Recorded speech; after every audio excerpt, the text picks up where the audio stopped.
Muy buenas tardes. Antes de comenzar, les solicitamos por favor silenciar sus teléfonos.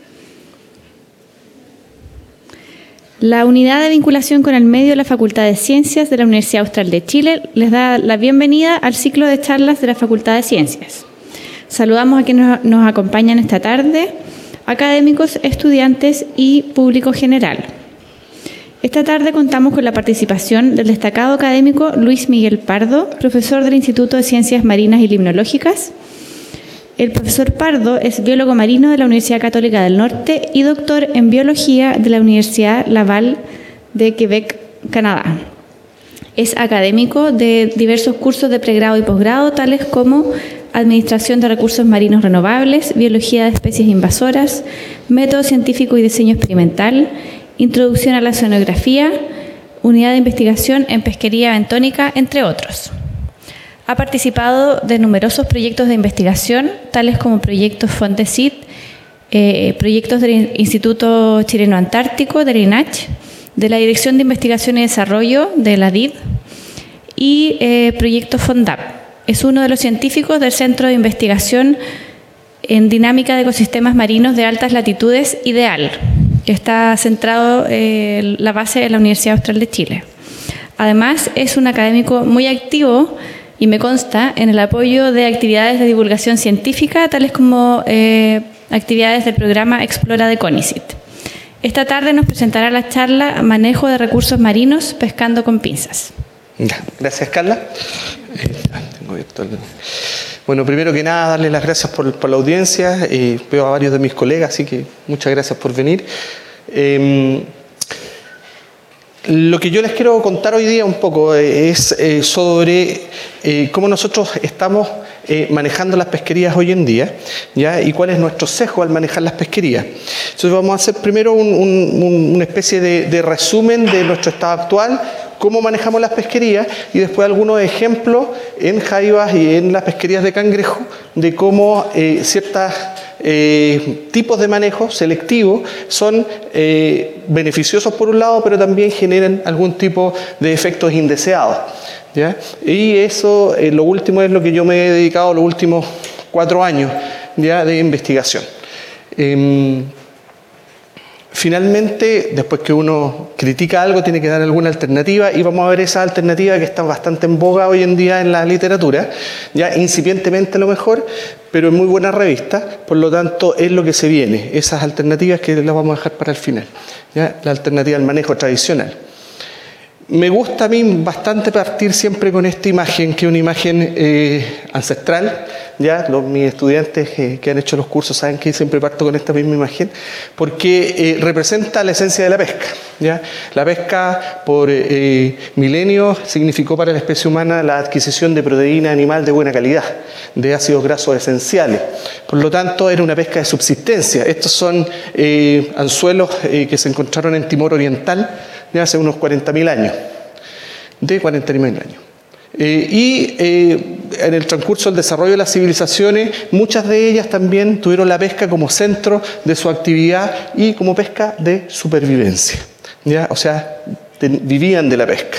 Sin embargo, con el desarrollo de la población, el aumento poblacional, el establecimiento de ciudades, nosotros tenemos que la pesca se convierte en una actividad económica importante, ya en un motor económico.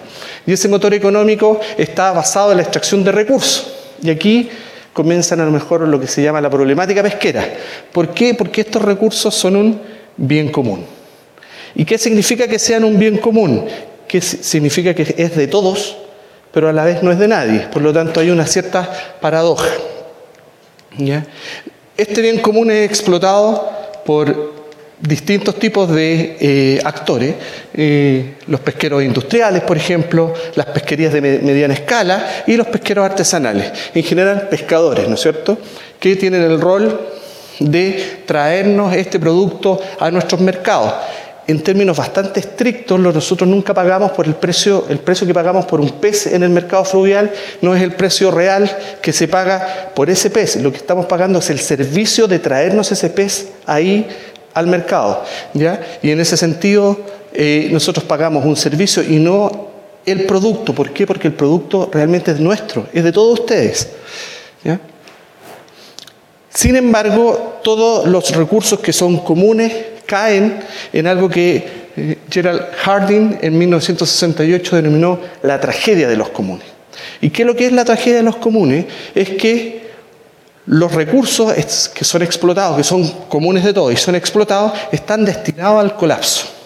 ¿Y por qué estarían destinados al colapso? Porque no hay ningún incentivo de un usuario particular en dejar de usarlo, porque el otro probablemente no lo va a hacer.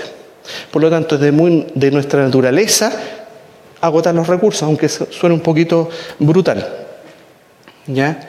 Entonces, nosotros normalmente tenemos acceso abierto a los recursos marinos, ¿ya? Deberíamos, porque son recursos comunes y de todos, ¿ya? Pero aquí hay un beneficio individual del pescador, pero un costo colectivo. Yo estoy reduciendo la población del recurso. Las personas normalmente prefieren beneficio inmediato. ¿Qué significa beneficio inmediato? La renta. La renta de hoy, la renta de mañana, pero no una proyección sustentable. ¿Ya? Y finalmente, si no hay regulación, los recursos están agotados. Y si no hay regulación es la razón por qué los recursos comunes necesitan de regulación y por qué existe la administración pesquera, por qué existe el manejo. El manejo existe porque nosotros explotamos recursos comunes. Para ejemplificar de mejor forma, Harding, en la tragedia de los comunes, Harding lo ejemplificó como una pradera de pasto, ¿ya? En donde tenemos recursos sin utilizar, un recurso común, que es disponible para ganaderos, ¿ya? Este recurso común, aquí no se notan mucho los colores, pero aquí hay vacas negras que podrían ser angus, café, las clavelitas, ¿ah? Distintos tipos de vacas de distintos propietarios, ¿ya? Y estos empiezan a incorporar sus vacas a este espacio común, a este recurso común, y empieza a agotarse. Sin embargo, ¿qué es lo que hacen? Normalmente incorporan más para poder aprovechar inmediatamente el recurso, y indefectiblemente esos recursos se agotan. Entonces, esta trayectoria que ocurre en cualquier recurso común es lo que tiene la pesquería hoy en día, no colapsada totalmente, pero como un mal pronóstico. ¿Cuáles son esos pronósticos? La FAO, cada 2 años,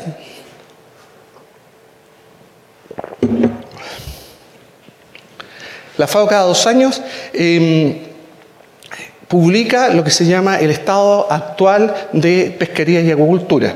Ya el último fue hace muy poco, el 2016, y tiene las estadísticas hasta el 2013. Y vemos que la trayectoria, por ejemplo, de todos los stocks que están sobreexplotados desde los años 74 al 2013, han aumentado. O sea, hemos sobreexplotado más recursos cada vez más. Y más o menos esto corresponde a aproximadamente un 30%. O sea, un 30% de los stocks son especies que ya están sobreexplotadas. No es una pesca sustentable. En este caso, la gran parte, ¿ya?, del porcentaje son stocks que están completamente explotados. ¿Qué significa completamente explotados? Que no toleran un esfuerzo más de pesca antes de colapsar, ¿ya? Y hay muy pocos, un 10% de stocks que están subexplotados. O sea, esto es la condición actual que tenemos de los stocks. Y esto considerando que son stocks que son evaluados. Los stocks evaluados son los mejores stocks, son las pesquerías importantes.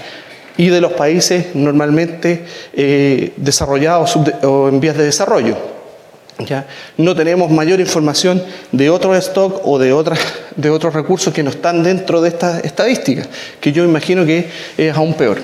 Así que tenemos una situación que no es muy buena, porque en el transcurso del tiempo nosotros estamos dando la razón a Harding en términos de la tragedia de los comunes. Estamos sobreexplotando.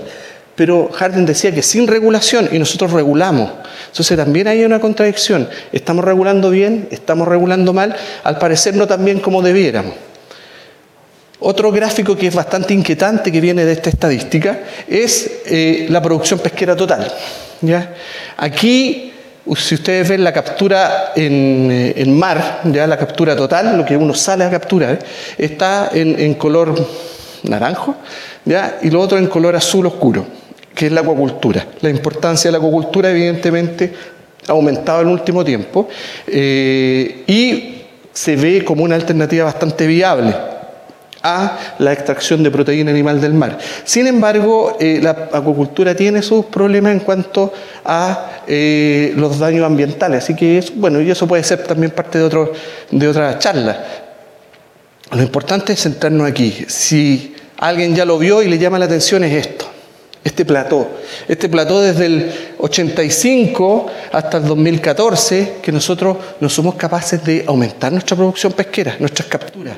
Y yo les aseguro que eso ha ocurrido independientemente que hemos aumentado mucho el esfuerzo de pesca. O sea, independiente que hemos aumentado el número de barcos, que la población ha demandado más, tenemos un plató. O sea, el mar ya no nos da para más, así como se muestra en esta gráfica. Entonces, la pregunta clave es: ¿es momento de cambiar de estrategia? Nosotros tenemos estrategias de manejo pesquero, que están basadas principalmente en la selectividad. Es momento de cambiar, repensémoslo y veamos cuáles son esas consecuencias. ¿En qué estamos fallando? ¿Y cuáles son las alternativas?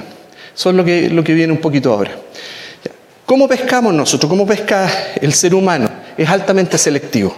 Nosotros somos altamente selectivos al ejercer la pesquería.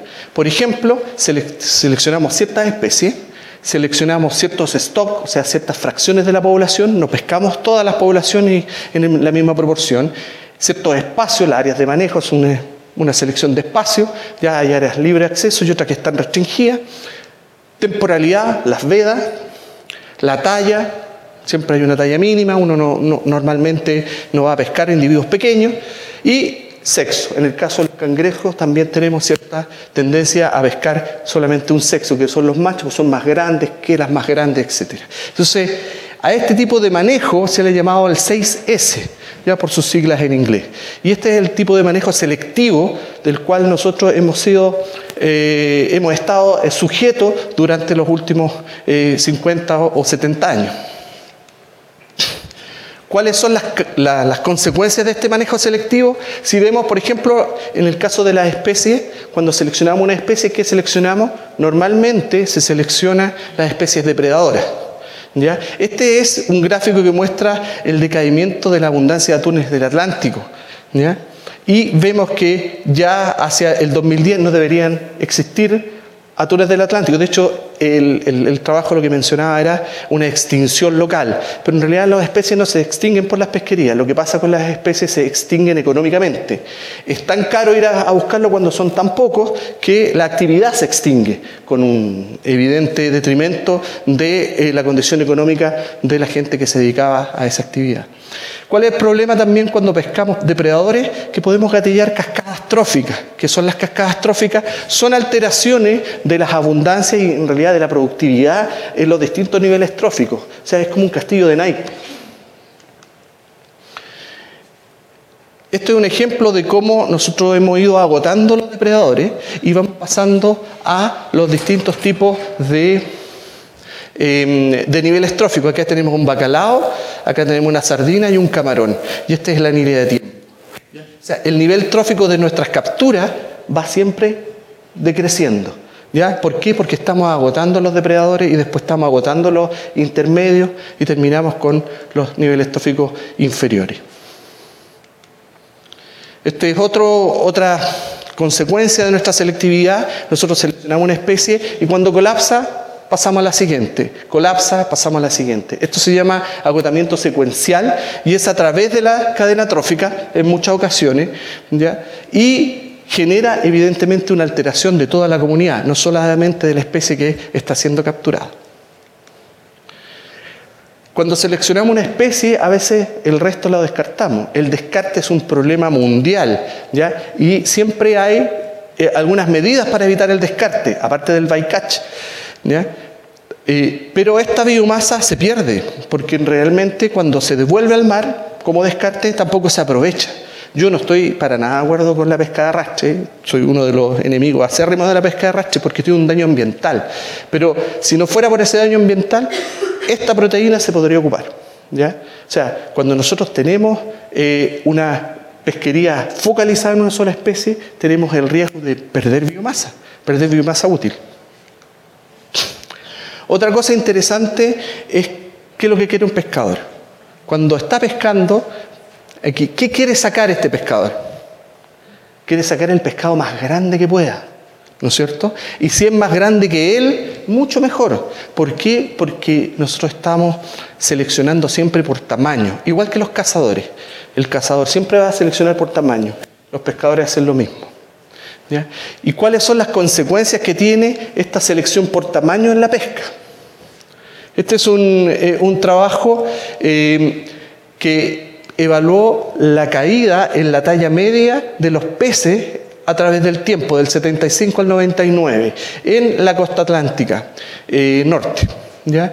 Y como ustedes ven, aquí, pasados los 40 grados de latitud, o sea, en esta zona, nosotros tenemos caídas drásticas de la talla de los peces entre el 91 y 95. ¿Ya? En biología hay una regla que se llama la regla de Bierman, ¿ya? Y esa regla dice que los animales son más grandes hacia las altas latitudes. Y evidentemente esa regla natural se quiebra con el efecto de la pesca. Estas son todas especies explotadas. ¿Ya? Entonces, estamos de alguna forma también alterando nuestro ecosistema completo con esta selectividad. Y probablemente lo más que a veces a mí más me impresiona es que la pesca selectiva por talla puede generar lo que se llama evolución rápida o microevolución. Si pensamos que la pesca tiene 400 veces más selección y es más intensa que la mortalidad natural, o sea, por los depredadores, ¿ya? Esto es una causa absoluta de selección, ¿ya?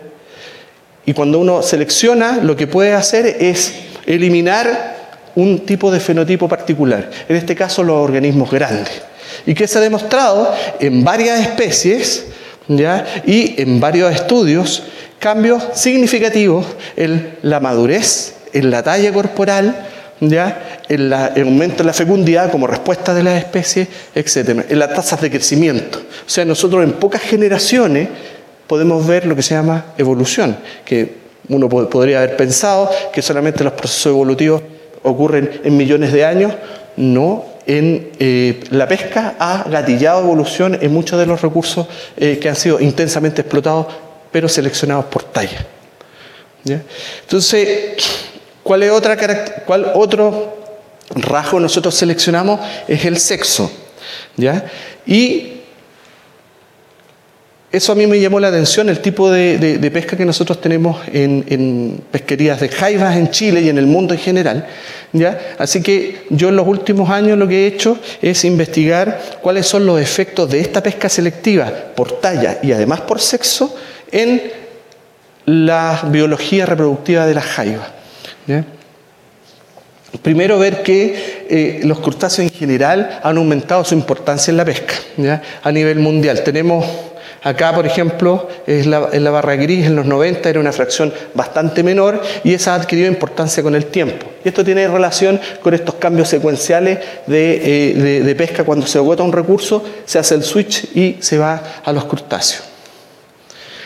¿Cómo se pescan las jaivas en el mundo? A través del criterio de 3 S. ¿Cuáles son? La estacionalidad, la talla y el sexo. En Chile es un periodo de veda, por ejemplo, para la centolla. Y para las jaivas tenemos tallas mínimas de captura y prohibición de captura de hembras ovígeras o de hembras, depende de la especie. ¿Ya? De todas maneras, aunque sea de hembras, las hembras pasan 4 meses con embriones en sus abdómenes, por lo tanto, o bajo el abdomen en realidad, por lo tanto, hay un periodo largo en que se pesca solo machos. ¿Ya? Así que hay un sesgo evidente por sexo en la pesca en Chile. ¿Y por qué se llega a esta selección? ¿Por qué se pensó que una forma de salvaguardar el potencial reproductivo de las especies de crustáceos decápodos, que son las jaivas, es solamente capturando machos o capturando más machos que hembras? Por el sistema de apareamiento. El sistema de apareamiento es poligínico, en realidad poliandrogínico, es decir, un macho es capaz de copular varias hembras, por lo tanto pocos machos en la población podrían hacer el trabajo, ¿ya?, de fecundar las hembras y no necesitaríamos tantos machos. Entonces, una pesca sesgada a los machos no sería tan grave como pescar hembras, que son las que portan los huevos y tienen el potencial reproductivo en sus abdómenes. Y otra razón, y que tiene que ver solamente en este caso solamente con las jaivas, es la presencia de una estructura que se llama receptáculo seminal, una estructura interna. El receptáculo seminal es un ensanchamiento del oviducto, ¿ya?, que se especializa en almacenar espermio. Y en almacenar espermio no tan solo de un macho, sino de varios machos. Por lo tanto, tenemos una estructura que nos asegura una fecundidad independientemente si hay machos o no en la población en abundancia. ¿Ya?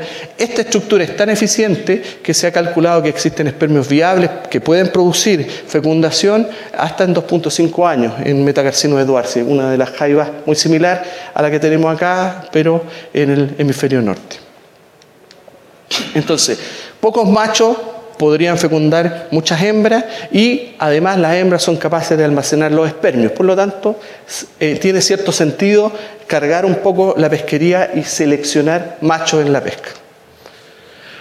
Acá tenemos una vista del receptáculo seminal de una de nuestras especies, Metacarcinus eduarsi, que está llena de espermios. Acá está con los espermios de una temporada anterior. Ya normalmente los paquetes de eyaculado dentro de este saquito, ya que es el receptáculo seminal, están separados por un gel espermático que lo coloca el segundo macho para evitar ahí la polipaternidad, ¿ya? Entonces, esta estructura pareciera ser una estructura clave dentro de la estrategia de manejo que se tiene en las jaivas hoy en día. Bueno, pero para poder evaluar si esta estrategia de manejo selectiva por talla y sexo realmente es efectiva, es inocua para la reproducción, hay que ponerlas a prueba. Muy pocas veces se ponen a prueba las medidas de manejo, ¿ya? Y para eso lo que hicimos nosotros fue en el laboratorio construir un modelo conceptual, ¿ya? Y el modelo conceptual es de causas y consecuencias. ¿Qué es lo que tenemos primero? La presión pesquera sobre grandes machos, o sea, talla, sexo. ¿Qué genera o que debería generar, ya que esperaríamos nosotros, son cambios en la razón sexual operacional? O sea, los individuos que son maduros, la proporción de machos maduros y hembras maduras debería cambiar a lo natural en una población explotada, ¿ya? De hecho, debería bajar esa relación. Como consecuencia primaria de esta baja, nosotros ¿qué tendríamos? Una reducción en la competencia entre machos. O sea, ya habrían pocos machos, por lo tanto, y machos pequeños. No habría esa competencia necesaria para poder copular las hembras. Las jaivas tienen muchas conductas agonísticas en el momento del apareamiento. Hay un abrazo nupcial, hay una retención de la hembra, llegan los otros machos, tratan de quitarle las hembras al macho que está con la hembra. Por lo tanto, eso se reduce, porque ya habrían pocos machos y además pequeños. Uso de espermio almacenado, no sabemos cuál es el efecto de ocupar espermios de 2 años atrás o recientemente transferidos. Y machos con repetidas cópulas. ¿Cuánto es capaz de un macho en realidad de copular con hembras de forma eficiente y transferir una cantidad adecuada de espermio? Eso tampoco se sabía y es algo que podría tener consecuencias. ¿Y cuáles son las consecuencias de las primeras consecuencias primarias? Son la limitación espermática y el agotamiento espermático. La limitación espermática que indica que las hembras no tendrían los espermios suficientes para fecundar los huevos, o los ovocitos, cosa que es un poco extraña porque uno piensa que los espermios siempre están disponibles y en abundancia y cantidad. Sin embargo, se ha demostrado en algunas especies que existe esta limitación espermática, justamente por los problemas anteriormente mencionados, ¿ya? Y uno de los problemas es el agotamiento espermático, o sea, los machos después de la segunda o tercera cópula realmente no tienen más reservas de espermio, por lo tanto las hembras no van a recibir espermio para la fecundación de su ovocito. ¿Y esto en qué influiría? Influye en el éxito reproductivo, que es lo importante. Lo importante es la renovación poblacional, ¿ya? Y uno lo podría mirar desde 2 puntos de vista. Desde el punto de vista individual, donde tenemos la cantidad de huevos que porta una hembra y que finalmente van a ser eclosionados y se van a liberar al plancton. Y del punto de vista poblacional, donde uno debería mirar la cantidad de hembras ovígeras dentro de la población en el periodo reproductivo. O sea, las hembras que sí han logrado fecundar su ovocito. Para poner a prueba este modelo conceptual, nos fijamos principalmente en esta especie. ¿Ya? ¿Por qué? Porque esta especie es la de la columna roja y es la que se lleva probablemente la mayor cantidad de pesca en Chile. ¿Ya? La jaiba marmola, que es, en realidad su nombre científico es Metacarcinus edwardsi. ¿Ya? Esa es la especie clave en la pesquería, por lo menos en el sur de Chile, ¿ya? De jaiba, ¿ya? La centolla es otro grupo y también es súper importante y tiene un tonelaje, digamos, de desembarco similar a jaiba marmola, que llega a los 5 toneladas al año, más o menos. Bueno, nos centramos entonces en la especie más importante para la pesca, pero tenemos que ir a la región más importante de la pesca de jaiba, y esa región es la 10ª, principalmente Chiloé. Y en Chiloé hay una tradición jaibera. En Chiloé se saca jaiba, se come jaiba y se exporta jaiba. Están las plantas de proceso de jaiba en Chiloé, especialmente en Quellón, ¿ya? Entonces elegimos 5 sitios. 3 de estos sitios, según las estadísticas pesqueras, tenían alta presión de pesca, o sea, muy altos desembarques, y una actividad pesquera con respecto a la jaiba que nosotros denominamos alta presión pesquera. En cambio, los sitios como Los Molinos y Calbuco tienen baja presión pesquera, ¿ya? Entonces, aquí teníamos un experimento natural donde podríamos comparar sitios con baja y alta presión pesquera. Bueno, pero eso no implica que lo que uno ve en los anuarios de Cernapesca realmente va a producir el efecto que nosotros esperábamos, que esta baja en la razón sexual. Así que fuimos en algún momento a las distintas localidades y realizamos transectos, ¿ya? Transectos, conteos de hembras y machos, para determinar la proporción de machos adultos con la proporción de hembra adulta. Y nos encontramos con esta situación.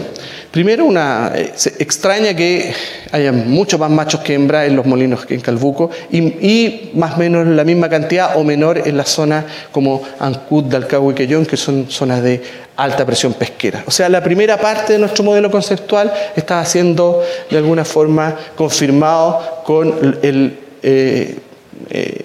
muestreo ya en terreno, en las localidades, y no ya solamente con los datos de la pesca de los anuarios, ¿ya? Entonces esto es importante. Nosotros teníamos un efecto de que en los lugares con menor presión de pesca, teníamos una cantidad de machos superior al de hembra. En cambio, el efecto contrario en la mayoría de las localidades con baja presión de pesca. Entonces, medimos lo primero, el agotamiento espermático, qué les pasa a los machos cuando están sometidos a este tipo de régimen. Y para eso se usa un índice, o nosotros usamos un índice en realidad, que se llama índice vasosomático. Este índice vasosomático es similar al gonadosomático, en donde uno pesa la gónada y pesa el cuerpo, ya es una proporción, digamos, un porcentaje, ¿ya? Por lo tanto, los individuos que están cargados de reservas espermáticas van a tener mayor índice vasosomático que los que no, ¿ya? ¿Por qué el vaso somático? Porque en el vaso deferente es la estructura donde se reservan los espermios. Ahí están los espermios de reserva que están listos para ser transferidos, ¿ya? Y este es un corte, y acá vemos el epitelio, un epitelio columnar, y los espermatóforos con líquido seminal entre cada uno de ellos. Importante, nosotros hacemos este índice sacándole las patas. Entonces solamente es el cefalotórax, para evitar algunos sesgos de los animales que vienen con patas, sin patas, la heteroquelía. Entonces nos ahorramos todo eso y solamente trabajamos con el animal sin patas.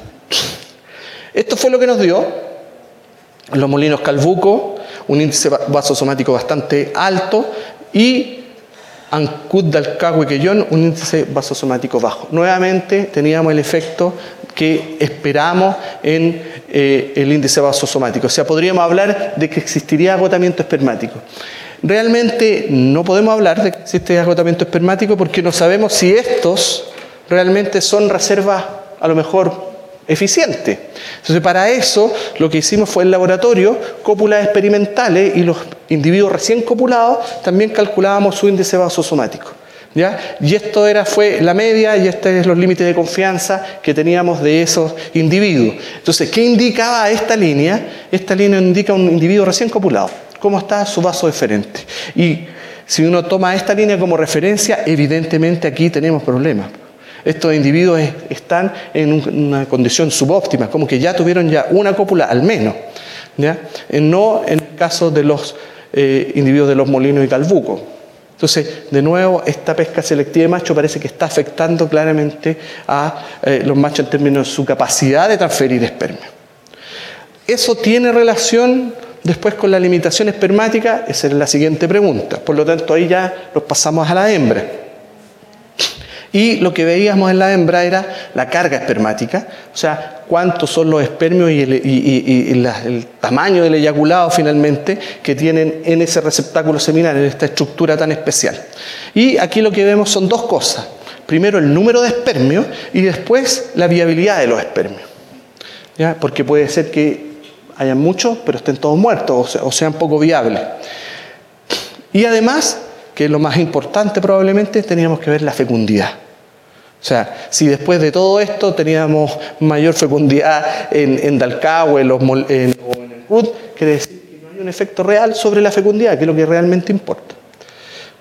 Bueno, los espermios se cuentan con un espermatocitómetro, se hace una dilución, ya es un trabajo bastante arduo, un trabajo de China en este caso, así que se hace el conteo. Y los resultados fueron los siguientes, estos son de los primeros resultados, las primeras de los años 2012 más o menos, ¿ya? Aquí teníamos una diferencia de los Molinos y Calbuco con respecto de nuevo a las localidades de Chiloé, en número de espermios. Después, otros años hicimos lo mismo y acá lo presentamos ahora en un gradiente de tamaño, porque evidentemente hembras más grandes portan más espermios, ¿ya? Y los sitios de baja presión pesquera, que son los puntos blancos, normalmente son más altos a la misma talla que los sitios de alta presión pesquera. ¿Esa es la viabilidad? No, eso no es viabilidad, eso es el número de espermios, eso está malo, ¿ya? Pero en una gradiente de tamaño. Entonces, aquí tenemos claramente estas dos curvas nos muestran que en las zonas de baja presión pesquera hay mayor número de espermios almacenados dentro del receptáculo seminal, independientemente de su tamaño. Ahora viene la viabilidad espermática, ¿ya? Que se estima a través de una tinción fluorescente. Los espermios muertos son teñidos de color rojo y los vivos de color verde brillante, ¿ya? Esto es la viabilidad espermática post-cópula, o sea, los espermios frescos, y estos post-desove, o sea, después que se ocuparon los que quedaron de reserva. Finalmente, por si no hay otro evento copulatorio, la hembra podría echar mano a esos espermios para la fecundación próxima del otro año, ¿ya? Y su viabilidad espermática es bastante alta, independientemente que en Calbuco cada 75, en general, bordea los 85-90% de viabilidad. O sea, la estructura el receptáculo seminal es realmente una estructura eficiente en almacenar los espermios, ¿ya? Y fíjense que post-cópula aquí tenemos casi 95% parejo, y acá hay algunas caídas. Esto principalmente en Calbuco, por lo tanto no podríamos atribuir esta baja en la viabilidad a la pesquería. Primero porque los Molinos presentan una alta viabilidad, y segundo porque los de alta presión pesquera no tienen mayor diferencia, o algunos sí. Entonces no hay una relación con la intensidad pesquera y la viabilidad, pero sí es un dato importante. Bueno, y cuando vemos el potencial reproductivo, que es el conteo de la masa de huevos, ¿ya? ¿Cuántos huevos teníamos? Encontramos que sí había un efecto. Y aquí, esto es un análisis que se hace con covarianza, porque la talla también importa en este caso, ¿ya? Así que tenemos los Molinos y Calbuco con alta fecundidad, esta es una escala logarítmica, ¿ya? Y Dalcahue, Quellón y Calbuco con menor fecundidad. Independiente que hay diferencia entre estas dos localidades, se nota una diferencia con respecto a las localidades donde la presión pesquera es mucho más baja, ¿ya? Entonces tenemos un efecto a nivel individual en la población, ¿ya? Y nos falta ver el efecto a nivel poblacional, o sea, el porcentaje de hembras ovígeras que encontramos en estos muestreos que nosotros hacíamos de transecto. Y lo que encontramos fue algo bastante similar, nuevamente los molinos y Calbuco con valores más altos que Talcahué, Quellón y Ancud, donde la presión pesquera es mucho mayor. Entonces, vemos que finalmente sí hay un efecto de por lo menos en nuestra pesquería de jaiba, de esta selección por talla. O sea, nuevamente nuestra tendencia a seleccionar en la pesca tiene un efecto, y no es el efecto que nosotros queremos. El efecto que nosotros queremos es salvaguardar principalmente lo que es el potencial de reproductivo, y es justamente lo que aquí nosotros mostramos que no se cumple. Aquí solamente una última diapositiva de de este estudio, es donde ven los espermios viables. Teníamos viabilidad, número de espermios, así que podemos hablar de espermios viables, y la fecundidad. Y un grupo acá que son los de alta intensidad pesquera, y el grupo acá que es donde está la baja intensidad pesquera. ¿Ya? Bueno, entonces se nos presenta un paradigma que es el paradigma de la selección. ¿Es bueno seleccionar? Sí, es bueno seleccionar, tenemos beneficio. Por lo menos por la talla evitamos la sobrepesca por reclutamiento y crecimiento. ¿Qué quiere decir? Que evitamos pescar juveniles, por lo tanto, cuando crecen un poco más y no los pescamos, ellos son capaces de aportar a la nueva generación, y por crecimiento no los pescamos en el momento en que ellos están produciendo más biomasa. ¿Ya? Ese sobrepesca por crecimiento es un término más técnico, ¿ya? Pero los aprovechamos de mejor forma. Y protegemos el potencial reproductivo cuando realmente no sacamos a las hembras, que son las que portan los huevos, que estamos hablando de 1 millón de huevos, ¿ya? Sin embargo, hay costos: microevolución, desequilibrio comunitario y desequilibrio poblacional. Alteramos las tasas sexuales y eso implica finalmente una limitación del espermio. Ahora, ¿cuál es la alternativa a todo esto? Evidentemente el manejo ecosistémico, y es lo que todo el mundo habla. Todo el mundo dice que el manejo ecosistémico es la alternativa, pero ¿hacemos realmente manejo ecosistémico? Nosotros con nuestras 6 S's, ya con ese tipo de manejo ultra selectivo, lo que hacemos es exactamente lo contrario. No hacemos manejo ecosistémico. Está en la ley de pesca, en Chile y en todo el mundo, pero nosotros no hacemos manejo ecosistémico. Tal vez las áreas de manejo se acercan más a ese manejo ecosistémico, pero con nuestra selección no lo hacemos, ¿ya? Entonces, cuando uno piensa en la alternativa a esto, últimamente se ha estado hablando de lo que se llama la pesca balanceada, ¿ya? Y la pesca balanceada es una forma de llegar al manejo ecosistémico, ¿ya? Pescar todas las especies y tallas en un ecosistema de forma balanceada. Entonces, es arriesgado, es una apuesta, pero cuando uno mira realmente ese plató que yo les mostraba de la pesca, del estado actual de la biomasa que nosotros sacamos del mar y que en 25 años no ha cambiado, yo creo que también podemos empezar a intentar otro tipo de manejo, ¿ya?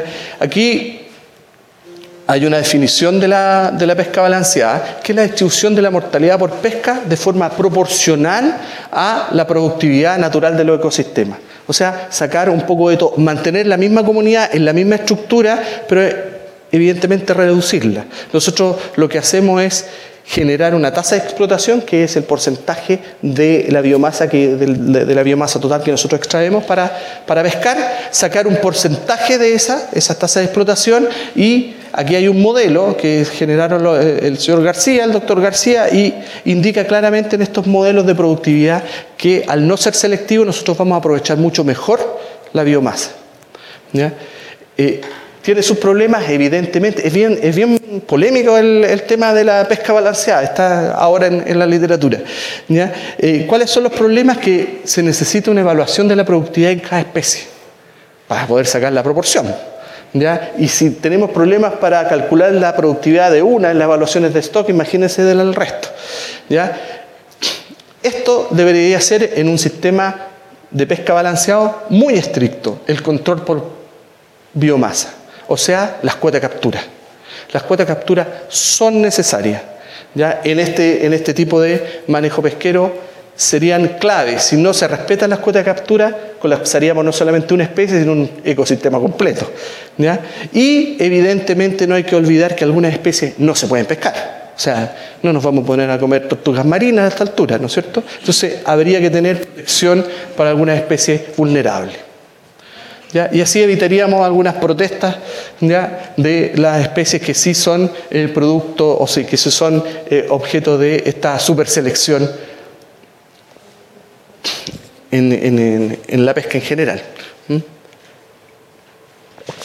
Bueno, eso era lo que yo les quería contar y primero el agradecimiento, esta es la vieja ola, estos los que me acompañaron a hacer todo esto mucho antes y ahora tenemos a la nueva ola, son menos, algunos no prestaron sus fotos, así que no están aquí, pero sí en nuestro corazón.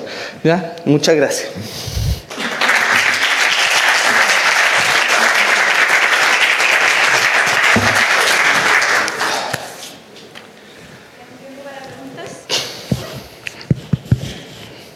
De a uno nomás.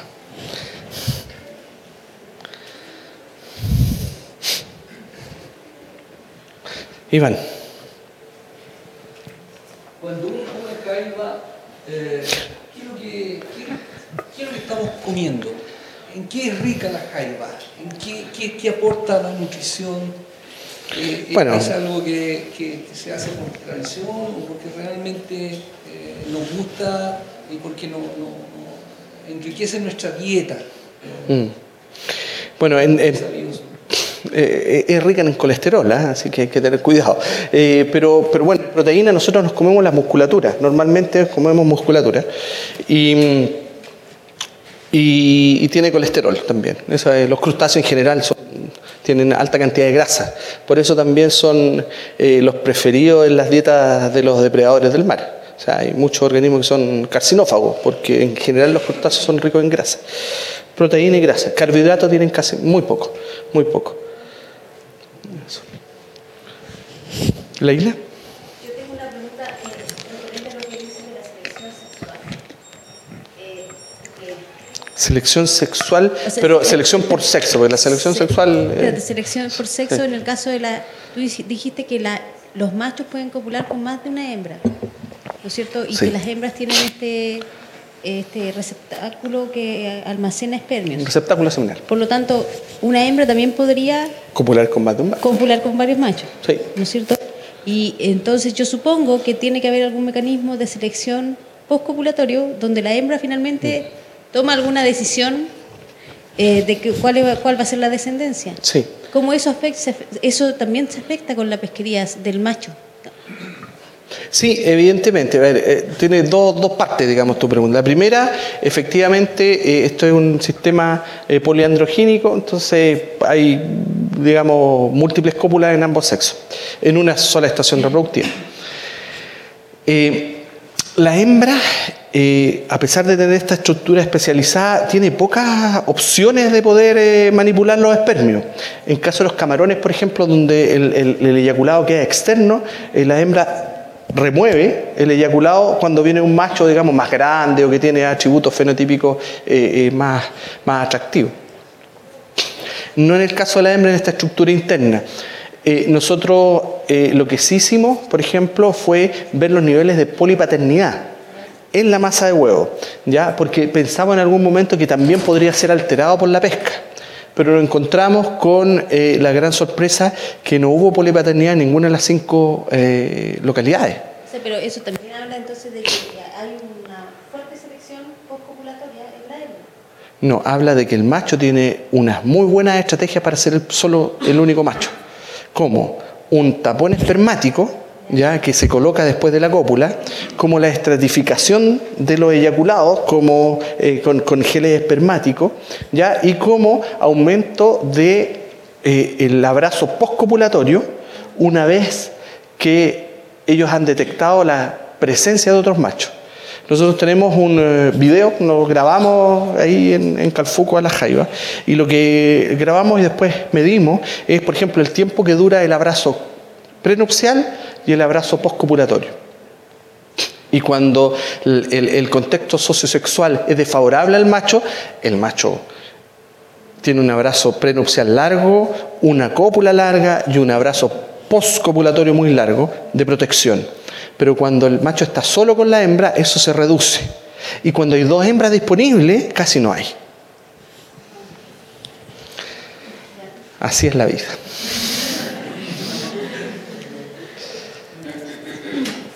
Nelson. Una pregunta, ¿querías son espacialmente confinadas?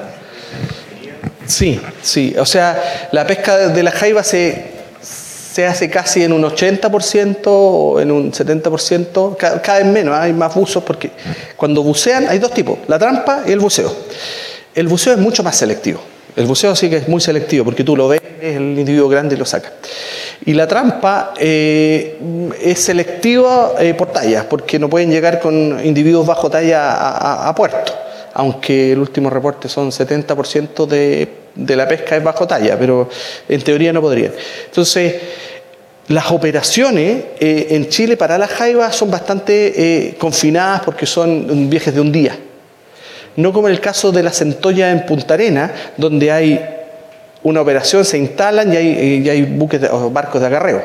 ¿Ya? Entonces pasan, acarrean y ahí las operaciones son mucho más extendidas en el espacio. Pero acá es bastante confinado. Te preguntaba por la idea de usar este acercamiento ecosistémico que requeriría como definir una unidad espacial de alguna manera. Sí. ¿Cómo se hace eso?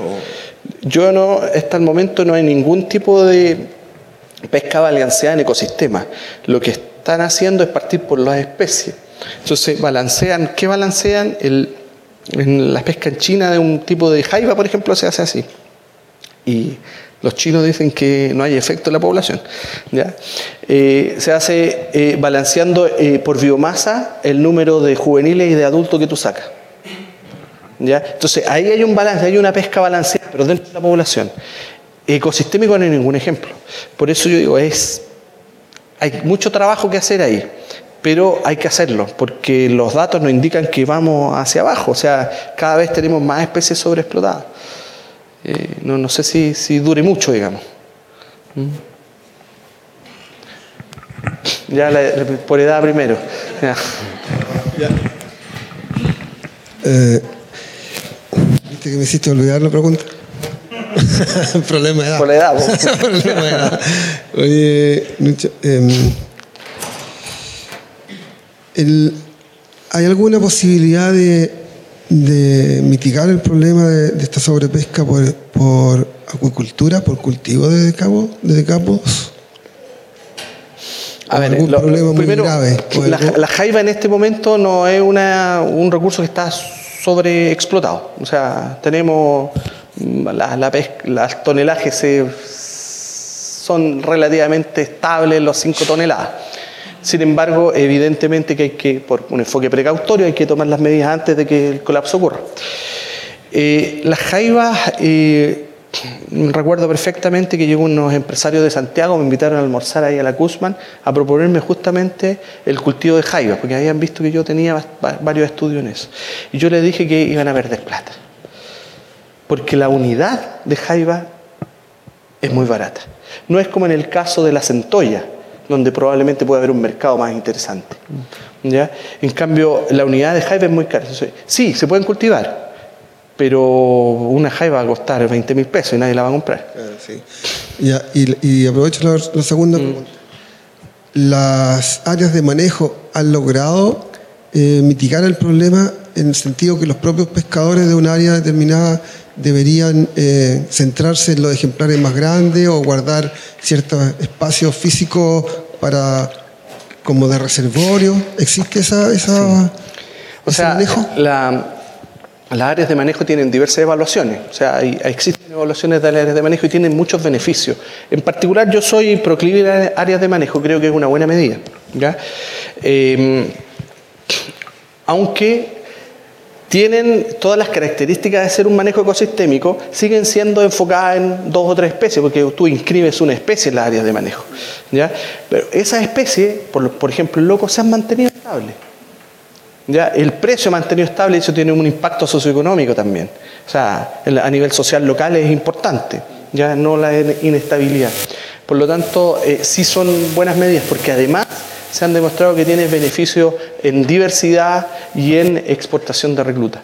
Entonces, sí, esa protección de ciertos lugares, digamos, o ciertos espacios explícitos es algo positivo. ¿ya? Ahí estamos seleccionando por espacio también, ¿eh? Pero esta selección a lo mejor es la menos mala, según mi punto de vista. Para mí la peor selección es seleccionar una sola especie cuando de repente perdemos biomasa, y seleccionar por sexo y talla. Ahí tenemos que trabajar un poco. Ricardo. Miguel, consulta, tiempo generacional, ¿hay algunos estudios que se han hecho en Chile o en el mundo que ha habido cambios en el tiempo generacional, efecto de la sobreexplotación de los más grandes, que tengas madurez a menor tamaño?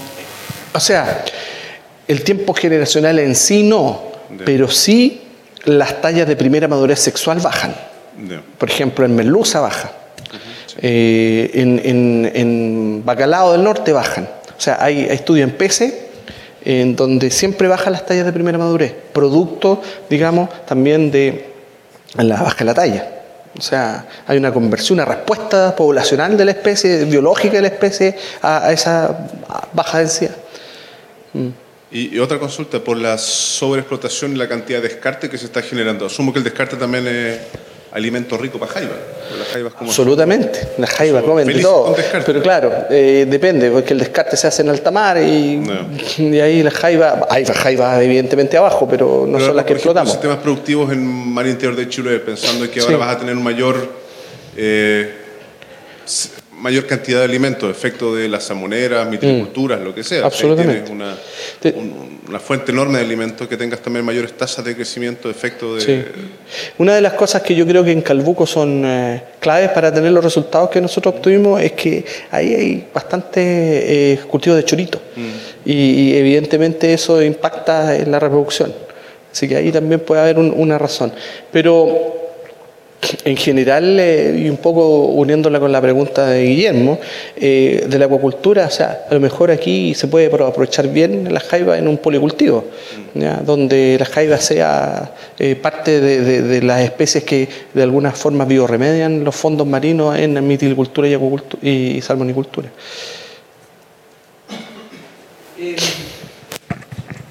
Ahora, en otro contexto, estos organismos obviamente son sensitivos, igual que todos los organismos marinos, a los cambios que están ocurriendo por el cambio climático, por ejemplo. ¿Qué se sabe ya algo de un futuro impacto que puede tener esto en términos, por ejemplo, de temperatura, recurrencia de fenómenos asociados con la eutroficación? Que podrían estar afectando el crecimiento, ¿no es cierto? Y algunas variables ecológicas que también obviamente van a afectar las tallas. Sí. ¿Existen ya alguna incipiente información al respecto? En realidad, en mi conocimiento no hay un estudio, por ejemplo, de efectos a largo plazo. ¿Ya? Evidentemente, cuando uno sube las temperaturas, eso tiene efectos metabólicos que van a influenciar el tamaño corporal, ¿ya? Pero a largo plazo, como en el caso de la acidificación, con escenarios, por ejemplo, yo lo desconozco. Como todo organismo va a tener su tiempo de adaptación también. O sea, yo creo que las jaivas son muy resilientes. Son bien resilientes a la pesca de partida, porque si no ya estarían colapsadas. Pero también nosotros que las cultivamos en el laboratorio son bastante resistentes, son bien tolerantes a cambios de temperatura, a la salinidad. O sea, esta misma jaiva, Metacarcinus, tiene sus estadios tempranos adentro del estuario, unas partes por 1000 de salinidad, ¿ya? Y se entierran, tienen una conducta. O sea, son bastante flexibles en términos de respuesta. Así que no sé si van a estar... No son un organismo vulnerable al cambio climático así a primera vista. ¿Sí? Respecto a esta práctica que tienen algunos pescadores con los que he conversado, de solamente sacarle las pinzas a los crustáceos y devolverlos al agua, ¿qué consecuencias puede traer? Ya, a ver, un estudio del IFOP, porque esa práctica se da principalmente en algunas especies que son más pequeñas, como por ejemplo la jaiba limón, Cáncer porteri en Valparaíso, San Antonio, ¿ya? Que están a 50 metros, las sacan, le sacan las queles y las devuelven. la quelación, como se llama, la estudiaron los españoles hace un buen tiempo, evidentemente hace que la jaiba no crezca, porque tiene que invertir energía en regenerar un apéndice que es muy importante para la reproducción, para la alimentación, etc. Pero adicional a eso, la conducta negativa es cuando le sacan las dos patas. Porque es muy difícil que le saquen una sola. Se sacan las dos patas. Y al sacar las dos patas, el organismo está muerto. Y además, el cómo sacan las patas también. Porque hay una línea de autotomía. No es literalmente desgarrando la pata. Porque también eso es letal. Entonces, ahí hay un tema de información, también de tecnología, porque deberían haber algún tipo de herramienta que se podría usar para hacer un buen corte y solamente una. Yo creo que se puede, es una forma de cosechar, digamos, subletal, pero con mucha educación. ¿Ya? En términos del manejo, este manejo de captura ecosistémico, ¿cierto? Que Sí. puede, en alguna especie, en ciertos aspectos, se produce por mala selectividad del arte. No estoy hablando de jaiba, estoy hablando, por ejemplo, de clupiformes como sardina y anchoveta. Claro. Pero, ¿cómo entra en esta ecuación el destino de esa captura, por ejemplo? Porque se genera una presión de sobrepesca, porque la captura esa va principalmente a reducción, sacamos proteína animal para reducirla y llevarla a alimentar salmones, por ejemplo, o cultivo de cangrejo, y transformamos energéticamente, vamos al revés, y generamos una presión por sobrepesca, y tal vez se está haciendo una captura que sí tiene esta característica de capturar todos los tamaños de una especie, porque el arte no es selectivo, pero sí incrementamos la presión de sobrepesca por el destino de la captura. Claro, porque uno tiende a hacer biomasa y cualquier biomasa. ¿Sabes qué? Yo el otro día estaba conversando con mis estudiantes y les comentaba que a lo mejor el futuro de la pesca va a ser no ir a comprar peces, sino comprar solamente estos, me olvida siempre el nombre, los surimi. Gracias. Eso, que son pescado de todo, digamos, hecho, digamos, procesado y compactado. Tal vez terminemos en eso. Pero alimentando humanos. Claro, es que esa es la idea. Absolutamente. Pero ese es otro tema, el destino de la proteína y lo que hacemos hoy. O sea, una de las recomendaciones siempre es tratar de comer lo más directamente la traumatrófica que podamos, no alimentar los salmones para después comernos nosotros. ¿Ya? Pero tiene que ver un poco con nuestra idiosincrasia y nuestra forma de ver las cosas. A nosotros nos gustan los carnívoros. Entonces, ahí también hay que hacer el switch. Por eso que yo creo que vamos a tender, cuando ya tengamos muy pocos, vamos a tender a comer los... ¿Cuánto se llama, Ramona? Caricama.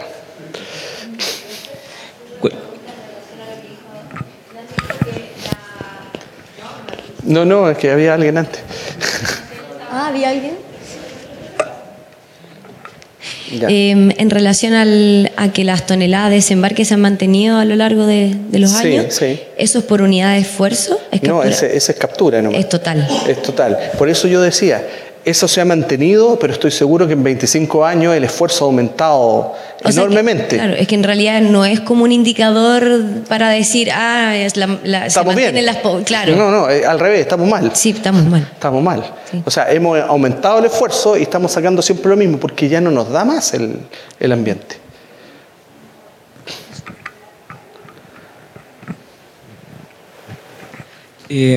¿Cuáles serían específicamente las desventajas en los procesos microevolutivos que tú nombras ahí en...? Las desventajas. Sí, hay una desventaja en microevolución.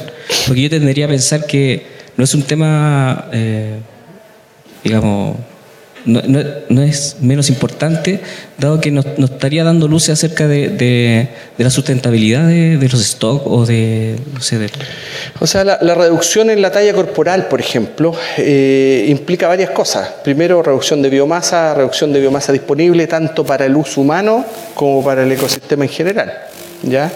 Y ahí hay que mirarlo desde ese punto de vista, las consecuencias que tenemos nosotros como consumidores y las consecuencias que se generan en el ambiente, en la comunidad donde esos organismos pertenecen, ¿ya? Y ahí tenemos evidentemente un tema en cuanto a predación, competencia, o sea, individuos grandes, por ejemplo, pueden escapar a la depredación, ya eso se conoce en ecología como escape por tamaño.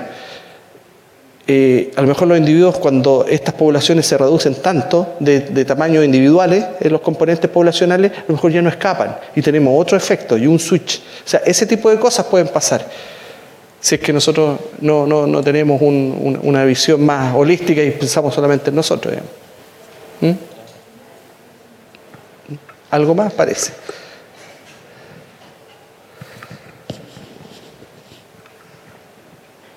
Me han llamado mucho.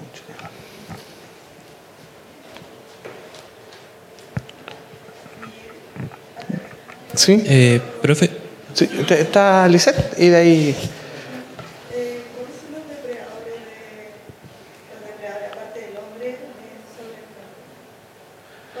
De los cangrejos.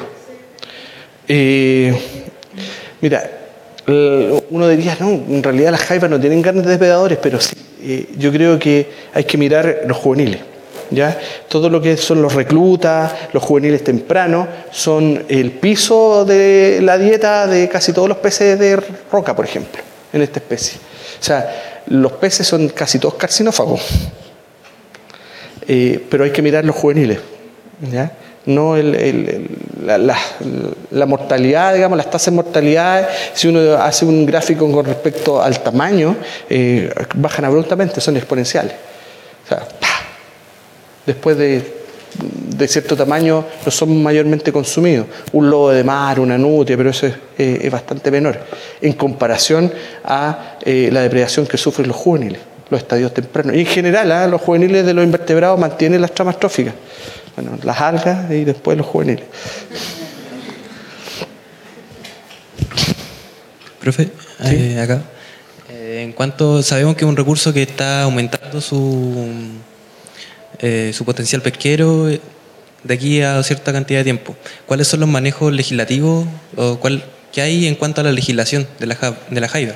Porque si seguimos aumentando la presión pesquera, inevitablemente va a llegar un momento que va a colapsar y cómo podemos tener un enfoque precautorio del recurso. Sí.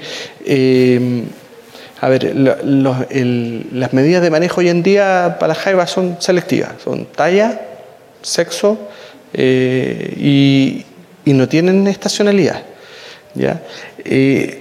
Yo creo que las medidas más probablemente más efectiva en términos de control, porque en realidad la educación y que todo el mundo entienda que las cosas se agotan es lo mejor, pero en términos de control son las cuotas de captura, pero son extremadamente impopulares. O sea, nadie quiere cuotas de captura, ¿ya? Por ejemplo, en la misma Centolla, que hoy en día tiene un colapso pesquero, este año tiene un colapso pesquero abrupto, o sea, se había mantenido en 5 toneladas y se ve este año ya un efecto bien fuerte que están todos preocupados, de hecho. En la misma Centolla no hay cuotas de captura. Hay solamente estacionalidad. ¿Y qué pasa cuando nosotros seleccionamos nuevamente un periodo? Lo único que hacemos es relocalizamos el esfuerzo. Y pescamos todo lo que teníamos que pescar en el año en un solo periodo. Cuota de captura yo creo que es lo que se viene, pero es muy difícil de implementar. Piensa que las tallas mínimas, que son históricas, como yo les comentaba, el 70% del desembarque es bajo talla. O sea... ¿Y se ha buscado buscar otra especie que también no sea, porque estamos extrayendo un recurso, un único recurso ahora en la localidad que usted nos nombró, ¿Se ha explotado otro tipo de recursos? O sea, otra especie que tenga algún potencial. En realidad, nosotros tenemos una estrategia de abundancia también en este sentido. Es la más abundante, es la que más sale en las trampas. Pero en Chile se pesca Omalaspis plana, que es la jaiba mora, como segunda, jaiba limón, jaiba reina, tiene panchote, Thalia pudentatus. En Chiloé uno llega ahí al transfer y están los cangrejos rojitos. Así que en Chile es de los pocos lugares donde tenemos una pesca multiespecífica de jaiba. Normalmente en Estados Unidos, por ejemplo, la jaiba azul. En otros lugares una sola especie. Aquí es un poquito más complejo. Valeria. Profe, en su opinión, si recién está diciendo que mantener cuotas de captura ya es complicado, ¿cuál sería como la proyección para un manejo ecosistémico en Chile si eso ya es difícil? ¿Cuáles serían las líneas a seguir? Yo creo que, por ejemplo, lo que les mencionaba recién, que las áreas de manejo han funcionado bien. Han funcionado porque ahí tiene un componente que es social, que es sociológico, que es el comanejo. O sea, que no es directo de la subsecretaría, hay una ley y un control que viene a ser una pesca a ver si tú estás sacando o no estás sacando la talla legal. No, ahí hay un compromiso, hay una organización artesanal, se trabaja con la gente. Ya no solamente con el garrote. Yo creo que es imposible que todos nos alineemos en esa línea, pero sí veo que en las áreas de manejo hay un buen ejemplo de cómo se puede hacer manejo ecosistémico y hay que mejorarlo, evidentemente hay que mejorarlo. Ese manejo por área a mí me suena más lógico, porque involucra a la comunidad local. Es como la conservación. Si tú vas a conservar algo y no involucra a la comunidad local, no sirve. Está destinado al fracaso.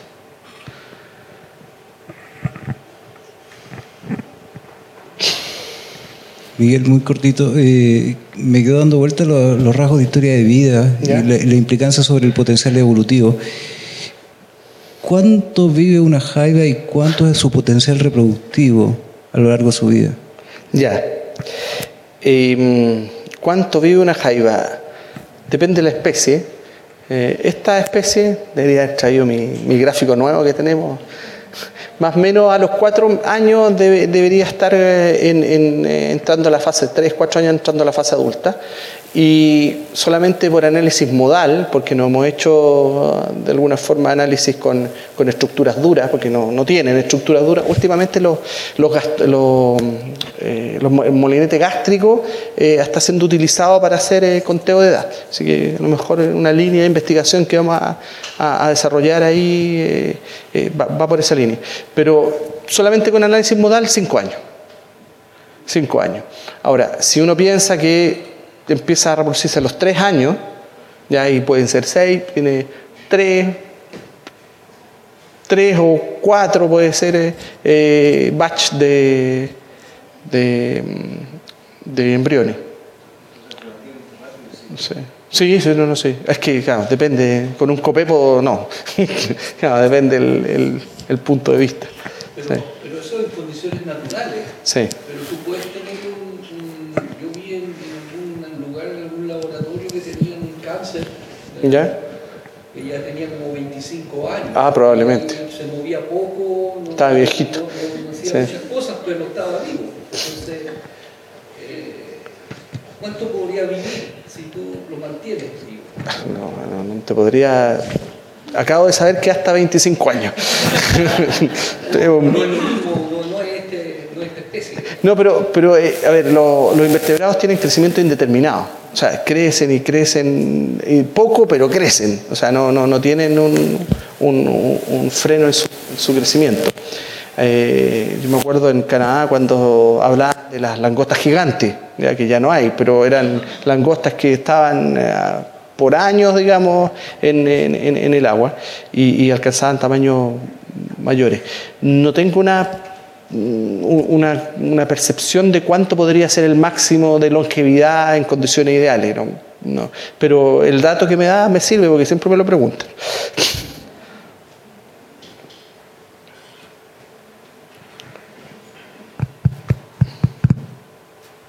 Bueno, queremos darle las gracias a Luis Miguel por participar. Muchas gracias. Un aplauso grande. Gracias. Y darle las gracias a ustedes por asistir al ciclo de charlas. Queremos dejarlos invitados a 2 actividades que estamos organizando en la Facultad de Ciencias. El próximo martes 18, que les mencioné a los que habían llegado temprano, tenemos los encuentros con ciencias con la doctora Olga Barbosa de Vino, Cambio Climático y Biodiversidad. Y luego el 10 de noviembre la próxima charla del ciclo de charlas con un académico del Instituto de Farmacia, el profesor Daniel Muñoz, que nos va a contar sobre el fármaco correcto a la dosis correcta para el paciente correcto. Así que los esperamos. Gracias.